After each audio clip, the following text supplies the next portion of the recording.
Isang mapagpalang araw sa lahat ng tagapakinig sa ating programa. Muli po tayo nagbabalik upang magbahagi ng kwentong kapupulutan ng aral ng ating mga listeners. Pero bago muna ang lahat, huwag ninyong kalilimutan mag-like, mag-share at syempre mag-subscribe sa ating channel. Please don't forget to click the notification bell para parati kayong updated sa ating newly uploaded video. Para sa mga gustong magpa-shoutout, huwag ninyong kalilimutan mag-comment sa ating video na ibabahagi ngayong araw na ito. Tawagin niyo na lang po ako sa pangalang Kim. 35 anyos, may asawa at isang anak at nagmamay-ari ng isang malaking convenience store sa aming lugar. Hindi naman sa pagmamayabang, pero dahil sa aming negosyo ay masasabi kong mas maaluwana ang buhay namin kesa noon. Mahina na ang 5,000 benta namin ngayon sa isang araw.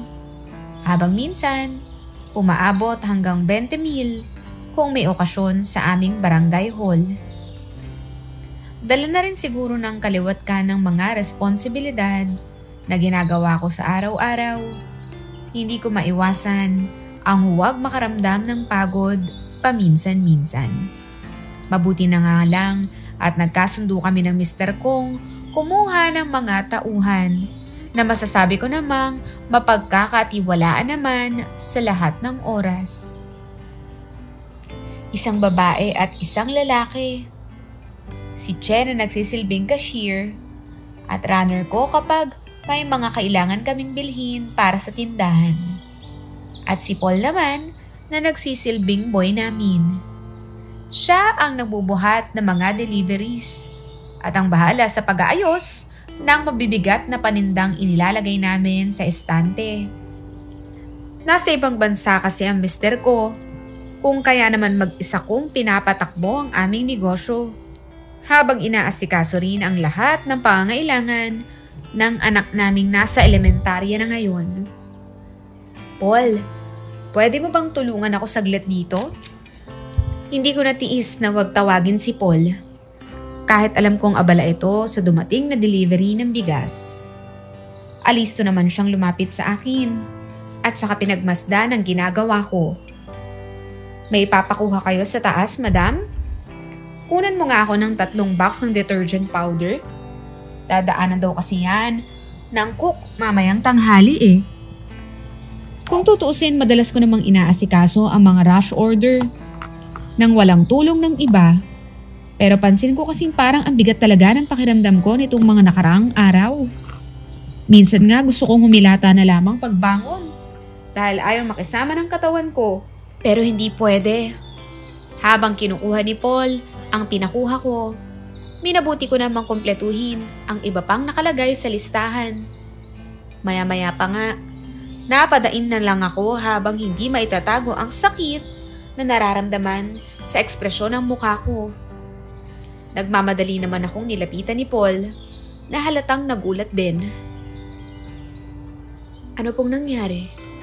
Bumuntong hininga ko habang hindi pa rin tumatayo sa kinauupuan ko dahil sa nangyari. Yung likod ko kasi, parang binagsakan ng semento sa sobrang bigat. Basta hindi ko ma-explain. Nagtaka siya sa sinabi ko. At tinitigan ako na para bang may gusto siyang sabihin sa akin. Pero hindi niya nga yun tinuloy. Kung kaya naman naunahan ko pa ito. Pwede ba akong makisuyo sa'yo? Pakikuha naman yung efficacent oil sa may table ko. Nakakahiya man dahil sunod-sunod na ang naging utos ko sa kanya ngayong umaga. Pero wala naman kasi akong ibang mahinga ng tulong. Maaga ko ngang inutusan ng cashier na bumili ng mga fast-moving items namin sa wholesale. Habang maghapon naman ang anak ko sa school dahil may practice sila ng sayaw. Kung pumayag lang sana ang mister ko na magpamassage ako noong nakaraang linggo, hindi sana mananakit ng ganito ang likod ko. Pero wala siyang tiwala sa mga home service. Baka raw kasi pag-interesan pa ako ng iba. Lalo na kung lalaki yung magsiservice. Maganda pa rin naman daw kasi ako sa kabila ng aking edad. Malaporsilana pa rin ang aking kutis Kung kaya naman takot na takot ito na madapuan ng ibang lalaki ang kutis ko. Hindi pa man din nakakapag-abroad ang asawa ko noon, ay talagang seloso na ito. Pero mas lumala nga ngayong malayo kaming dalawa sa isa't isa. At isang beses sa isang taon na lamang siya kung makauwi ng bansa. Bahala na. Pasikreto na nga lang ako magpapamasahe sa linggo dahil ako rin naman ang mahihirapan kung magkataon. Salamat. Yun na lamang ang nasabi ko kay Paul na makuha niya ang pinakuha ko. Nanatili naman siyang nakatingin sa akin na para bang inoobserbahan nito ang bawat reaksyon ko. Akmang kukunin ko na sana ang bote sa kanya pero hindi niya ito inabot. Ma'am, baka gusto niyong ako na lang ang maglagay sa likod niyo. Marunong naman ako magmassage kahit hindi halata. Saglit akong napamaang habang nakatingin sa kanya. Sa ilang buwan kasing pagtatrabaho ni Paul dito, ngayon ko lang nalaman na marunong pala siya sa bagay na ganoon. Kung sa bagay, matipuno naman siya. Siguro naman hindi siya mangangalay kaagad.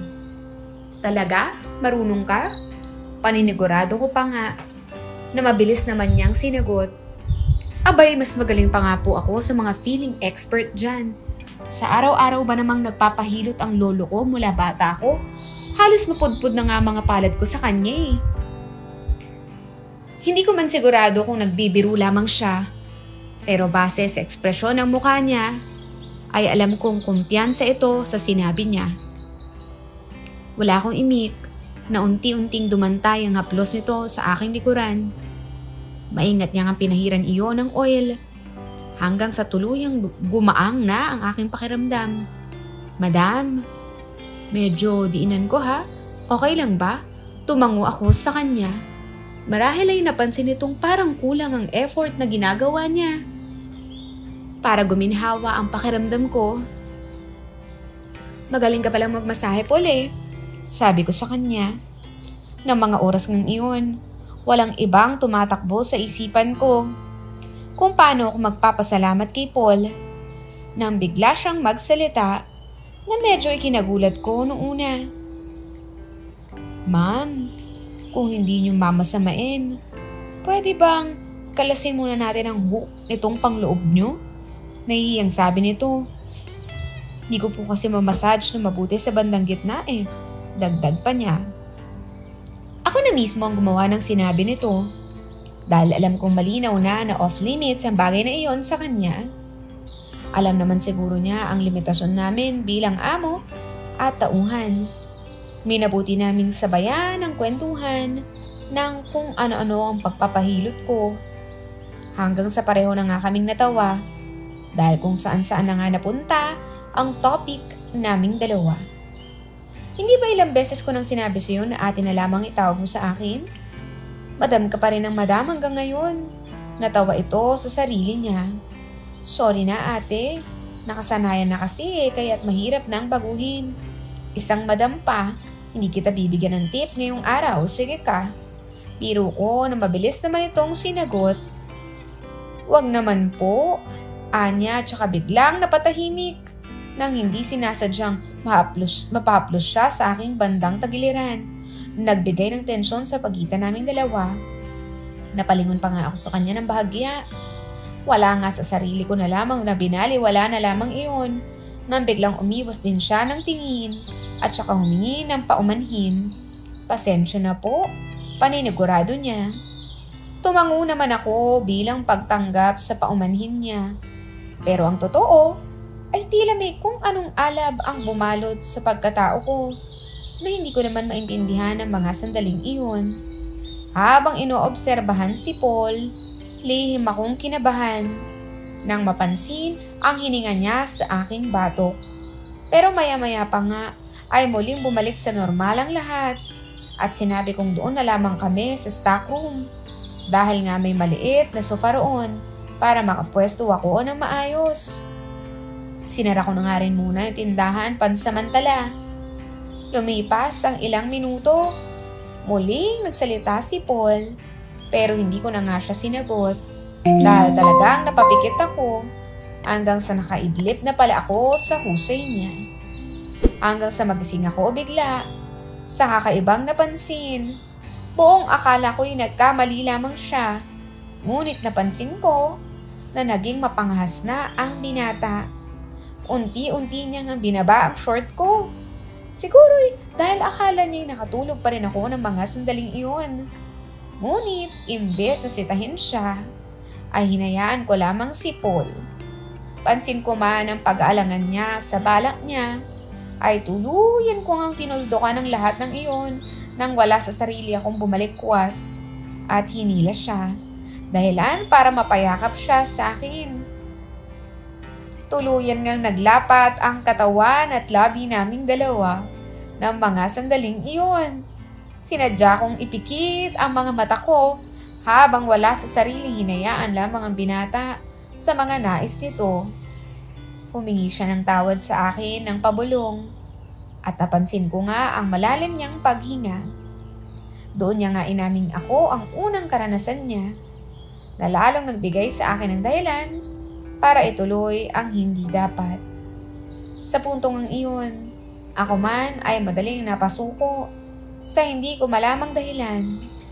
Siguro'y dahil na rin sa uhaw at pagkasabik ko sa asawa ko na hindi sinasadyang maipasa ko pansamantala sa binatang sinubukan lamang akong tulungan. Sa huling pagkakataon, ay sinubukan kong panlabanan ang aking kahinaan.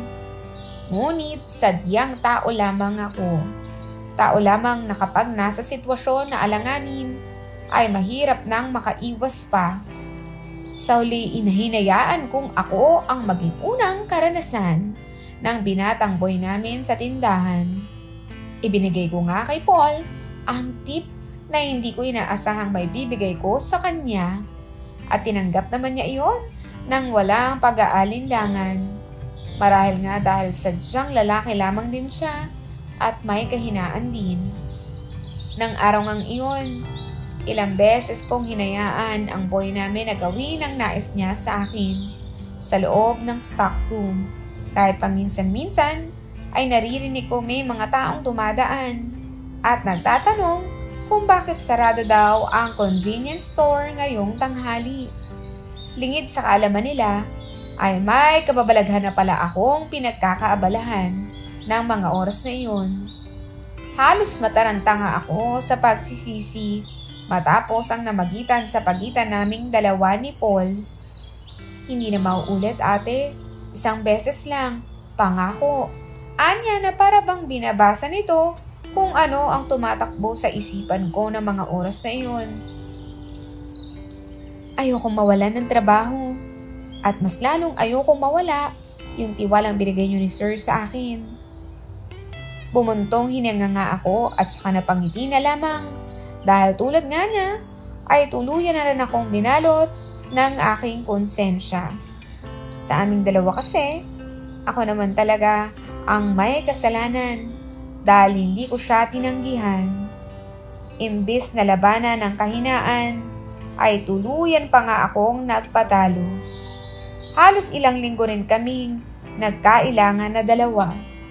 Hanggang sa unti-unti rin bumalik sa dati, ang dati naming samahan ni Paul.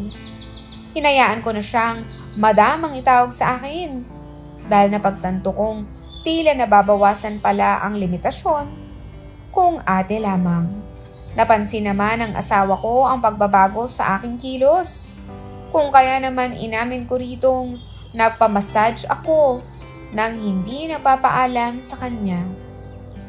Hindi ko nga sinabi sa kanya na ang boy naming si Paul ang gumawa at humingi na lamang ako ng tawad dito sa paraang ako lamang ang nakakarinig. Alam ko kasing mali ang nagawa ko at nangako naman ako sa aking sarili na hindi na ako muling magpapadala sa isang nakaw na sandali. Hanggang dito na lamang po ang ating kwento at paalam.